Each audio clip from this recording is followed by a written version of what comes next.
So I recently did a poll on my YouTube channel on if you follow me for Enneagram content. And turns out a lot of people are interested to learn about this more and have actually subscribed to my YouTube channel for Enneagram content.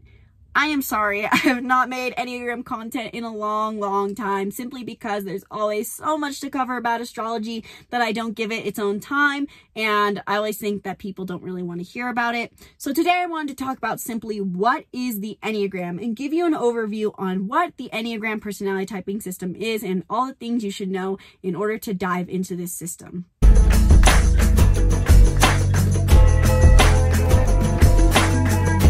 Welcome to the channel. If you're new here, I'm Isabelle, your spiritual rebel friend, and I talk about all things astrology, personology, manifestation, and more to help you understand yourself, develop yourself, and just sharing my own life experience. Now, if you're interested in learning more about your unique personality type combination, then book a reading in the link in the description below. And if you want to become your own astrologer, which I'm sure you might not necessarily be interested in if you're watching this video, but you can check out my Master Astrologer course in the link in the description below as well, if that interests you.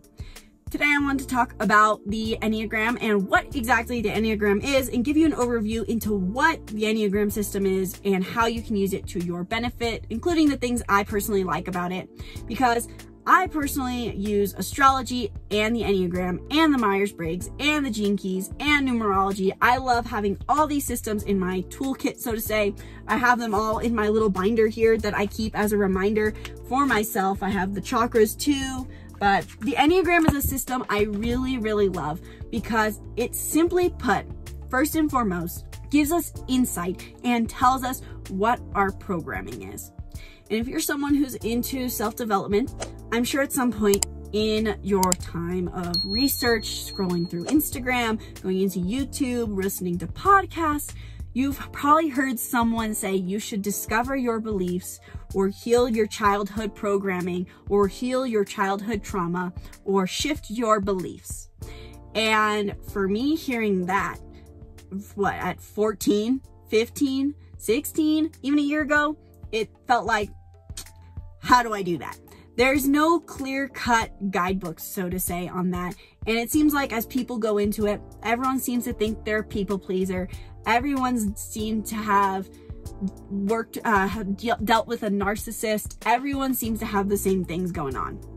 And what I like about the Enneagram is that the Enneagram basically is a personality system with 9 types that indicate exactly what your core programming could be.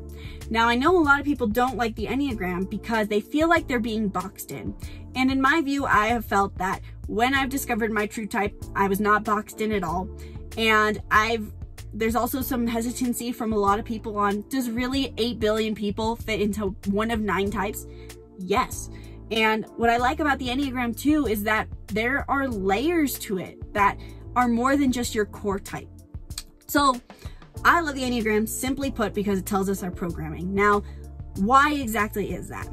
I do not know necessarily very well the history of the Enneagram, so that will not necessarily be covered in this video. I do know that when I first read it, it was developed by a Christian man, so it has very much Christian roots, and people laugh when I say I do astrology and Enneagram because they kind of seem to be contradicting, but I actually love using both. So the Enneagram is a system consisting of 9 personality types. These 9 personality types are indicated based off of your core childhood belief. And they sound something like this. I have to be perfect. I have to be helpful and selfless. I have to be the best. I have to be different. I have to be capable. I have to be loyal. I have to be fun. I have to be controlling and capable and strong. And I have to be easy. I will go into those more in a little bit. But basically, those are the core 9 beliefs. And while we may have these as sub-beliefs, there's one that becomes prevalent based off of our life experience. And so with these 9 types, they're kind of set up in a wheel, so to say. And I will put a picture on either side to show you this as I'm talking. But the Enneagram is this very specific shape. And it indicates how there are stress paths, growth paths, and wings. So you have your core Enneagram type, and your Enneagram type is indicated based off of your core programming.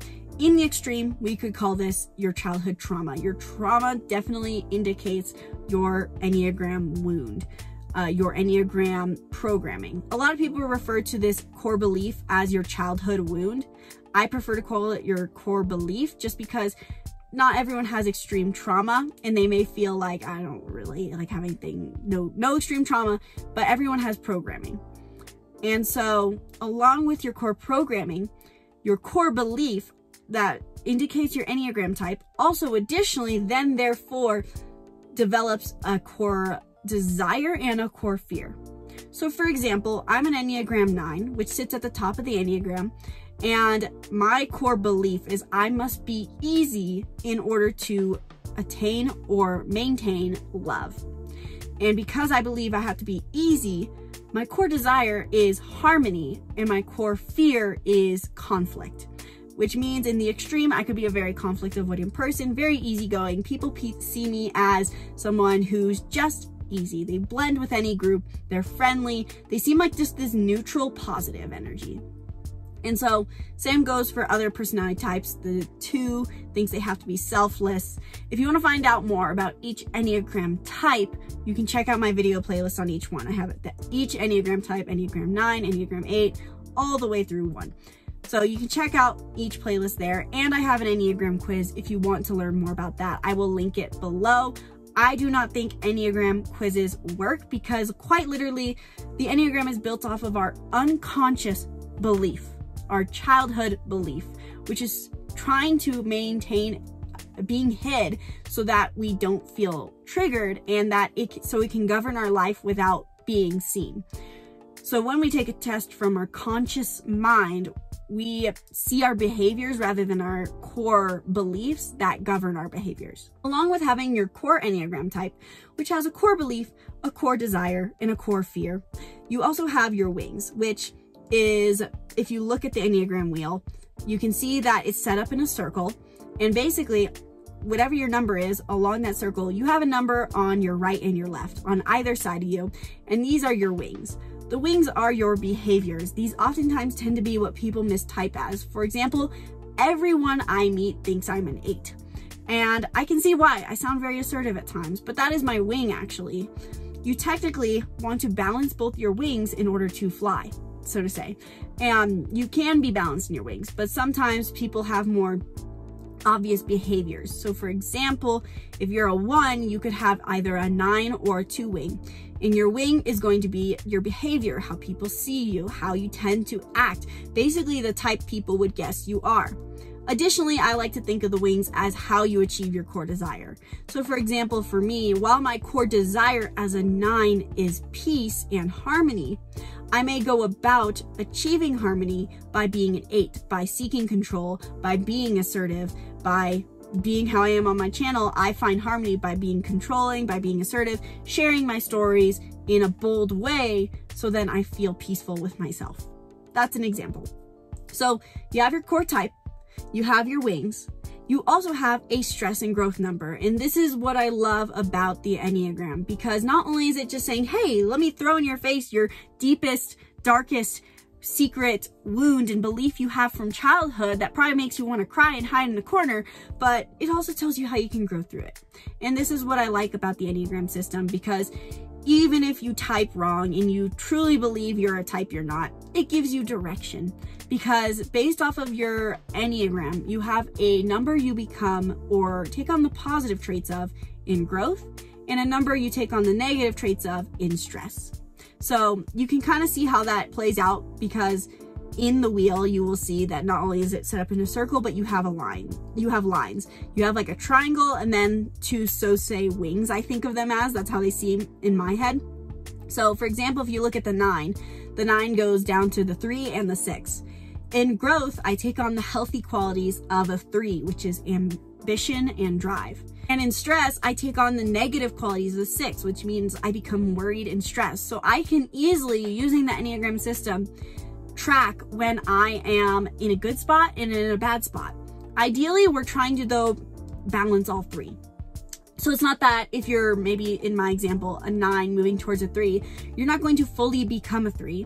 You still have to fulfill your core desire in the end. That's inescapable. But you can achieve balance by striving to be a 3 in some ways, and also catching your 6 behaviors and making sure you're just embracing the positive side of the 6. So stereotypically, the 9, or you have a stress and growth number. But additionally, the stress number, it's something that we can easily slip into in stress, but we're also supposed to embrace in the positive. So eventually, once you fulfill your core desire and then achieve your growth, then you can achieve the healthy side of your stress as well.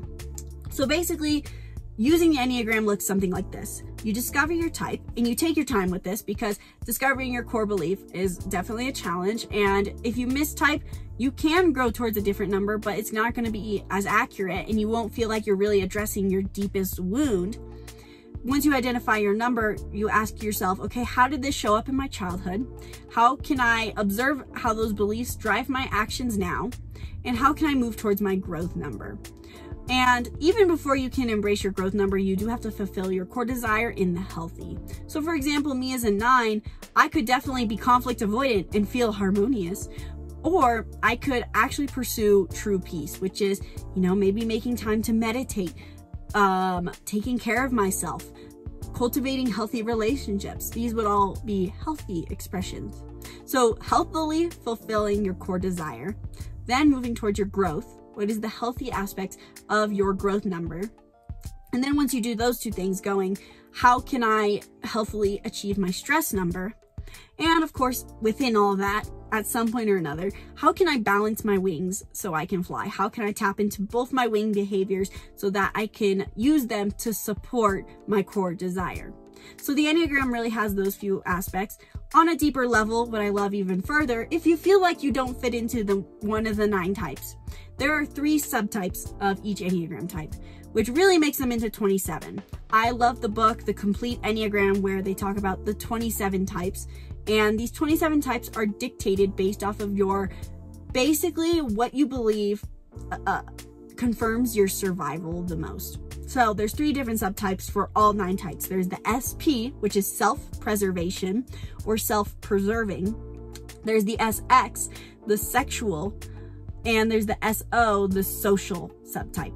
So the SP, self-preservation, believes that they must have material security in order to maintain sense of survival. So within each Enneagram, you could be an Enneagram 1 SP, an Enneagram 5 SP, or you could be an SX, which believes you need one-on-one relationships in order to maintain survival, which could again be like a SX4 or an SX6.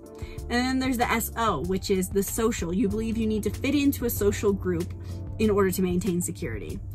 And because of this, this also leads to mistypes. So for example, an SX4 can see themselves very, very much as a 7 or an 8. Or an SX1 can see themselves as an 8. An SP9 can see themselves as a 5, because it creates basically this more diversity in types, but also there may seem to be similarities. So knowing the subtypes can really help you type yourself and also know what drives your actions. For me, I'm an SX9 at heart, where I believe that I have to have one-on-one relationships in order to attain security. But I thought when I took the Enneagram that I was for sure a 4, because the 4 needs to be important. And so for a 9, SX9, who feels like they need to have connection to seem important to others, sounds like the true belief, but it's not quite, because there's a different core belief. So additionally to having the subtypes, the Enneagram also has 3 different groups of 3, which is the anger triad, the fear triad, and the shame triad. And so the 8, 9, and 1 are in the anger. Their core emotion that they struggle with is anger. It is also known as the gut triad. And so these people tend to act off of their gut. There's the fear triad, which is 5, 6, 7, which their core emotion that they struggle with is fear on a deep unconscious level.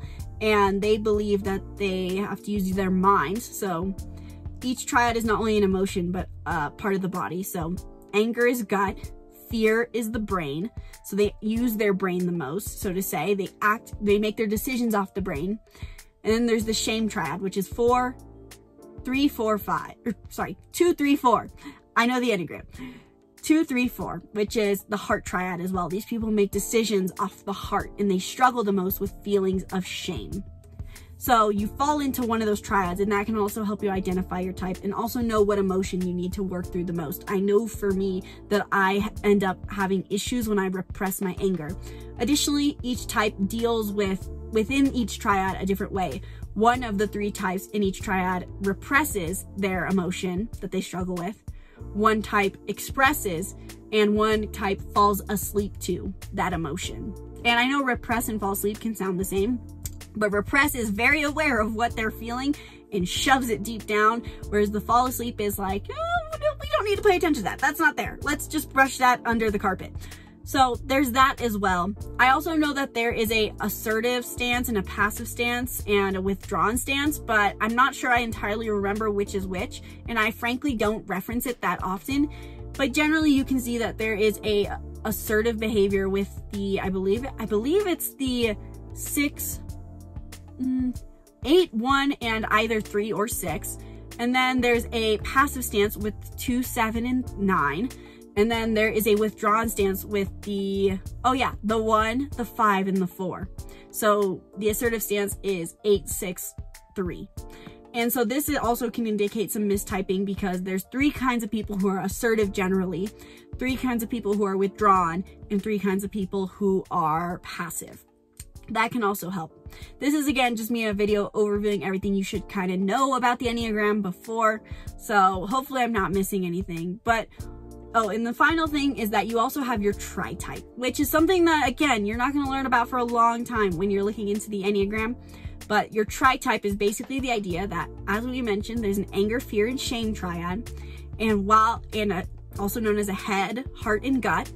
And your core type is going to act with that part of the body the most. So for example, if you're a 6, you're in the fear triad, you use your brain the most. But as human beings, we also have a gut and a heart.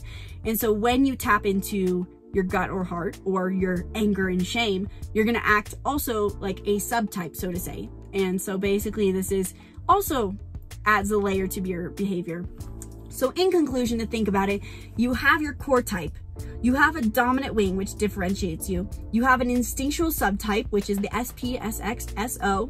You have your tri-type, and these all form layers to who you are. So the Enneagram really does give you space to be a unique individual. You are unique. You have unique life experience. Don't feel like you're boxed in. But in the end, the Enneagram is so great, in my opinion, and from my experience, because it's helped me identify my programming, which helps me be someone I want to be rather than a byproduct of reality. And so if you're looking into the Enneagram, if you want to go deeper, these are the things that I've all mentioned that you should know, but just start off by researching and learning more about your Enneagram type. Now, if you want to learn more about that, I said I have a quiz. You can take it. I also have my free Enneagram cheat sheets, which give you an overview on every single thing you need to know about each Enneagram type. I will put it in the link in the description below so you can get it. You can learn about the Enneagram more. Check out my video playlist if you want more of a audio learning type. And let me know in the comments below what you think your Enneagram is. What do you think your Enneagram is? What do you not like about the Enneagram? What do you like about the Enneagram that I forgot to mention? Let me know your thoughts in the comments below. Let me know how you're struggling to type yourself, and I would love to help. And if you want to dive deeper into this, you can always book a reading. Thank you guys so much for watching this video. I sincerely hope it gave you a good overview into the Enneagram. Again, there's a lot of info with it. I tried to cover it all without overwhelming you. Take some time to either write out this information, think about it, and leave a comment below if you have questions.